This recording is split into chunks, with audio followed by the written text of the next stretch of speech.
Okay, good morning and welcome to Iyun with Benzion. Today's daf is Yevamos daf Sadi Beis. The beginning of the daf talks about a halacha that's said in the Mishnah on daf Pei Zayin Amud Beis, where we said basically that if you get married, I'll pay 8 echad. So you can't just rely on 1 8. You have to also get a stamp of approval from a beis din, which is usually 3 important people, knowledgeable people. They have to give you a stamp of approval, so now you can get married. So the Mishnah says very clearly that if you rely on that 8 echad and the beis din that gave the psak to remarry, and your husband comes back, you do not have to bring a korban chatas because you're an onus, not a shogig. An onus doesn't bring a korban. Nothing you could have done. It's a hora. Well, technically, the explanation is based on a mission horios that if a yachish asab a hora is beis din. You go to a beis din, they tell you halacha. They tell you this is not chaylev, this is not today's not Shabbos. Beis din is absolute certainty. I mean, beis din, in my mind, has the effectiveness of at least shtei edim, maybe more. Maybe that's what beis din is. It's a form of edus. Two is considered a valid beis din. It's just a beis din chatzah. The Gemara says in Sanhedrin. 2 is a valid. It's edus. A beis din is knowledgeable people giving you edus testimony that this is the halacha. That's a birur. That's clarification. We can choose that 100%. It's not a yediyah. It's not knowledgeable. It's through your mouth, not through your mind. You don't know that to be true, but you believe it to be true. There's knowledge and belief. Belief you can believe 100%. Knowledge is factual knowledge. 100% is common knowledge. But here we're talking about. So that's the question: is it considered to be haraz based, which has the effects of Adam a birur, and therefore we paskin like the Yachid opinion, who says Yachid Shasa haraz based in the Mishnah Hori says you're putter from bringing a korban because you're an ones. You're not a shogeg, right? A shogeg, there's a little bit of you're inadvertent. You didn't do it on purpose, but you could have looked into the matter more. You weren't so careful. You have to bring a chatas because you still did a chait. You did a sin. You didn't look into it properly. You have to do tshuva to bring a korban chatas. If you're an ones, you don't really have to do tshuva. You have to bring a korban chatas. Maybe do a little bit of tshuva, but not enough to bring a korban chatas. The Gemara introduces a new opinion over here. Zeiri starts off the Gemara on top of Sadi Bezim and Aleph. Leisel Maslisim, Tani ben Russia, he says basically that if they rely on the 8 echad. So it's a toast, it's a mistake. The beis din made a mistake. And if the beis din made a mistake, that's not called a hora, it's not called a psak halacha, it's called a toast. And with a toast, that's not yachish asar beis din. And therefore, you'd be chayiv to bring a korban. And the halacha would be not like our Mishnah, that you'd be chayiv to bring a korban, even if beis din paskin that you're allowed to do. So what is going on over here? Well, first of all, when you rely on the 8 echad, what's going on?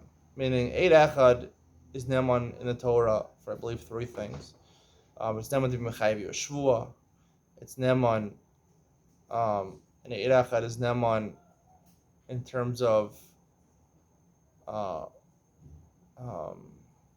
here, it is isha, it's neman, right? 1 8 is neman to say that, and there's a third case I forgot. There's only 3 instances in the Torah where 8 echad is neman, but if 1 8 has testimony, usually it's ineffective. 8 echad, though, I would say, has validity. There's 2 types of sfeikos, so we're gonna have to deal with in Shas. One type of suffix is basically where we have no idea what the Metzias, we have no idea what the halacha is, and we don't know how to act. So hanhaga, you go based on the chazaka, you rely on the status quo, and that's the minhag. The word minhag means you just manig. That's the way we do. That's the way we act. That's the hanhaga. That's what we do. Now, do we know it for sure? We haven't been machriya. We haven't decided the suffix yet. A lot of times people have decisions. They don't make a decision. They just act. And when you act based on what you're ragil, what you're accustomed to doing. The chazaka, what the status quo was, what you're accustomed to doing. So you just act. You go with the flow. That's a hanhaga. That's a minhag. That definitely has less validity than a yediyah or a birur. And there's another type of suffix where there's a hachra, where we realize we're not sure, but we logically decide based on either facts or based on rationale or rhetoric, or so what we figure out that there's a way of being machriya. Now, we're not saying this Torah is birur. We're not clarifying to say 100% of the truth. We're not 100% sure. We're 95% sure, 90% sure, 75% sure. It's okay. It's enough. The Torah says to do a hachra, to make a decision. We're making a decision for you. Making a decision that the Torah wants. You have free will. Make a decision. You have to make a decision. You use your best ability to make a decision. That's the decision making is, and that's better than Haggah. And then you're just going with the flow, going with what you're accustomed to doing. You're actually making a decision. That's very important in the Torah. You're making a decision, but we can't say it's a birur. It's not like shtei edim. So that's what we're discussing over here. When you have the Eid Echad comes and says the husband died. Now, then they go to Beis Din. The Beis Din gives a stamp for approval. So that's the discussion over here. When the Beis Din gives the approval, right? If a normal Beis Din tells you a psak halacha, you go to a Beis Din, they give a psak halacha. I would say that's the same thing as shtei edim. That's a birur. They're knowledgeable in the matter. They can give you. It's more than just hachra. A Beis Din is 3 people that would be telling you the truth, and if you relied on them, you would not be responsible to bring a korban.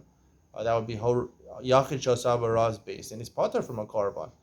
You're not responsible for a korban. It's their responsibility. It's not your responsibility. And even maybe they're not even responsible because they said something with 100% validity.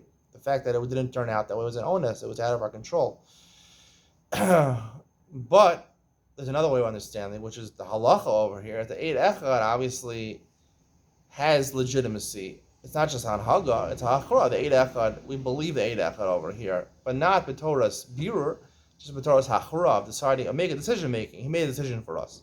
When you go to Beis Din, so that's what the Gemara is saying over here. That the maskan of the Gemara is that Beis Din is not saying their own thing. Oh, we ascertained based on this aid that we could give a definitive ruling over here. No. They're relying on the Eid Echad. They're no stronger than the Eid Echad. So it's not a regular din of Beis Din. It's a Beis Din relying on the Eid Echad, and it's really on the crux of Eid Echad, and they're just signing off on it just for officially. So it's not really Mikoach Beis Din, it's Mikoach the Eid Echad, and therefore the Beis Din's hora is relegated to a toast, to a mistake, and therefore you be chayav to bring a korban chatas. And that's the maskan of the Gemara. Now, there is a problem with this, because the Mishnah says, seemingly, that if 2 Eidim come and say, and then you make a mistake, and then the husband comes back, then you're chayav a korban. Yafet koach Beis Din shposhim in a korban. That would be very problematic. What I'm saying, that shtei Eidim have din of birur. That's for sure. If birur is clarification, so it's for sure an onus. Yachid shasav baraz Beis Din, you're patur from a korban. Why should we chayav a korban over there? I have to look into this more, but I have to say that it's not really clear that that's the explanation in the Mishnah. Yavakach Beis Din Roshim and a korban. It could be just talking about both cases of an Eid Echad. There's a case of getting married based on the Eid Echad himself, and there's a koach of an Eid Echad. You rely on the Eid Echad, but then you go to Beis Din just to get their stamp of approval. So if you just rely on the Eid Echad without going to Beis Din, that's pashut, right? That's just a hachra of the Eid Echad, and therefore it's a shogeg. You're chayav a korban. They should have looked into it more. The only question is, if you have the Eid Echad come and a Beis Din stamps off on it, is that considered a Beis Din, or is that just going to rely on the Eid Echad? That's subject to our Gemara. The Mishnah seems to say that it's a din of a Beis Din is a birur, and you be part from a korban. But our Gemara's maskana is that it's a toast. That really the Beis Din has no knowledge; they're relying on the Eid Echad, and therefore it's considered shogeg and or chayav achatas. That would be the explanation. I hope you enjoyed today's share. See you tomorrow.